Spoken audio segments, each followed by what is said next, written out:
Mesdames, Messieurs, bonjour et bienvenue à suivre notre journal hebdomadaire qui vous est présenté par Arlette Birindois. Voici les titres.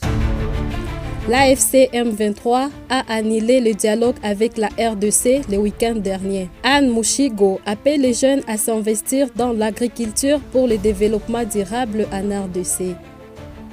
Félix Tshisekedi et Paul Kagame ont fait un tête-à-tête sur la situation sécuritaire qui prévaut actuellement dans l'est de la RDC au Qatar. Joly Kamunto condamne la mauvaise utilisation des réseaux sociaux par la population du Sud Kivu et celle de la ville de Bukavu en particulier. Encore une fois, bonjour et bienvenue dans cette édition du journal. Pourtant prévu dans la journée de ce mardi 18 mars 2025 à Luanda, le mouvement de l'AFC M23 a annulé de participer aux discussions avec la République démocratique du Congo. Cette décision est intervenue dans le contexte de nouvelles sanctions européennes visant le membre de l'AFC M23, dont Bertrand Bisimwa, coordonnateur adjoint du mouvement, Désiré Rukomera, John Imani Zanze et Jean Bahati Moussanga. Parlant de l'agriculture au Sud Kivu, il se remarque que plusieurs investissent dans beaucoup d'autres domaines, tout en ignorant que le secteur agricole est d'une importance capitale et plus rentable dans le pays. Benit Kadjibouami nous en dit plus. Au vu de l'importance de l'agriculture, Anne Mouchigo, fondatrice et présidente du réseau des journalistes œuvrant pour la sécurité alimentaire, explique que lorsque la population fixe le regard vers l'extérieur, elle ne se permet pas d'espérer une économie rurale durable. La population a presque abandonné le secteur agricole et ce malgré les terres fertiles disponibles au Sud Kivu.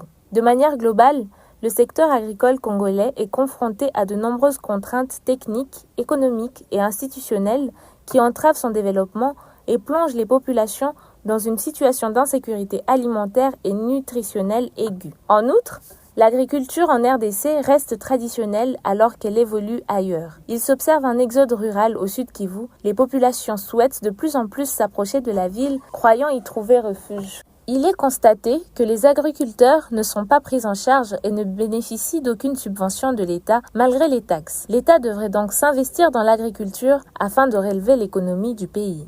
Comme signalé dans le titre, le président congolais Félix Tshisekedi et son homologue Paul Kagame se sont rencontrés à Doha, au Qatar, ce mardi 18 mars 2025 pour discuter sur la situation sécuritaire que prévaut actuellement la République démocratique du Congo. Emmanuel Chaloukoma pour les détails. Selon les informations relevées par l'agence Reuters et confirmées à Jeune Afrique par un membre du gouvernement congolais, cette rencontre s'est déroulée en présence de l'émir du Qatar, Tamim Ben Hamad Al Thani. Ces deux présidents ont échangé sur la situation actuelle dans l'est de la République démocratique du Congo où le mouvement AFC M23 occupe les villes de Goma et celle de Bukavu.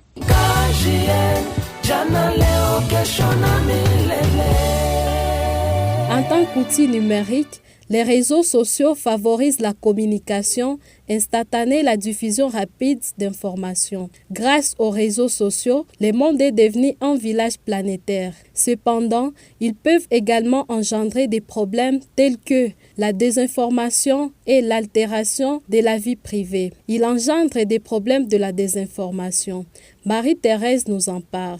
Dans un entretien avec la web radio KJN ce jeudi 20 mars 2025, Joly Kamunto, présidente de l'association Caribou Jeunesse Nouvelle, KJN Asbel, souligne que la désinformation à travers les réseaux sociaux est actuellement à la base des paniques, des traumatismes et d'autres attitudes dans le sens de troubler la quiétude au sein de la société en ces moments difficiles que traverse la RDC en général et le Sud Kivu en particulier. De ces faits, les usagers de ces outils devraient adopter une attitude plus ou moins responsable pour éviter les désagréments récurrents au sein de la communauté. Joly Kamunto.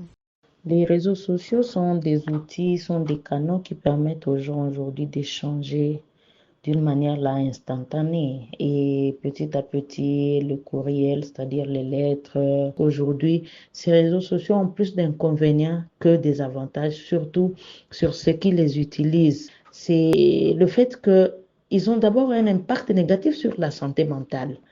Il y en a qui restent sur l'écran des téléphones des heures et ça impacte sur les nerfs. Ça crée l'anxiété, ça peut créer la dépression, la solitude aussi. Vraiment, le sens là de la famille, on ne le voit plus à cause des réseaux sociaux. Et puis aussi, ça rend accro, au fur et à mesure qu'on les utilise. On est accroché. Il suffit qu'on perde la connexion Internet. On voit des gens qui ils perdent le pédale. Ils sont dérangés comme pas possible. Ça donne lieu aussi à des dérives. Les réseaux sociaux donnent lieu à des dérives aussi. Il y a des arnaques, il y a des menaces, des choses qui se créent avec les réseaux sociaux.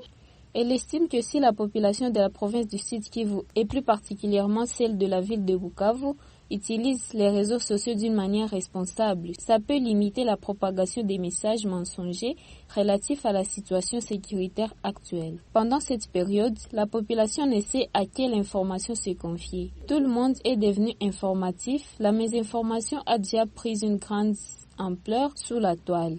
À présent, mesdames, messieurs, nous sommes à la fin de notre journal. Nous vous remercions de l'avoir suivi avec attention.